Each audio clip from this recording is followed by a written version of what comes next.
Hello guys, yan. Ang cute, di ba? Yan yung albero.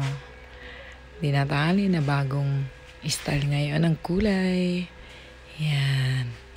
Ang ganda naman. Wow. Ramdam ko na rin yung Pasko, di ba? Yung natali natin dito sa Italy. Kasi yung natali dito sa Italy, parang momento mo lang, parang pumapasa lang.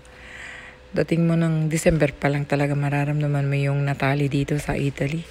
Di tulad sa atin, sa Philippines, na pagdating ng Burr, makikita mo na nagsasabit dyan ng mga parol, mga ano yan, mga ilaw. Yan. Yan po siya. Dito, mararamdaman mo talaga natali.